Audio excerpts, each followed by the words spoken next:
পাল, তোর জন্য মিষ্টি বানাইছি, দেখ কি মিষ্টিটা খাবি তুই, দেখ তো কোন মিষ্টিটা তোর পছন্দ। এই মিষ্টি না, এটা আর এটা দেখ তো কোন মিষ্টিটা খাবি প্রভু,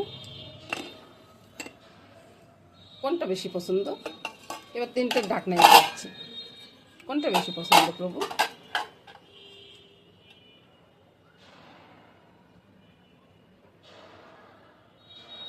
তিনটে যদি পছন্দ হয় আমার কাছে ভীষণ ভালো লাগবে বন্ধু, বন্ধু বলতেছি তোকে।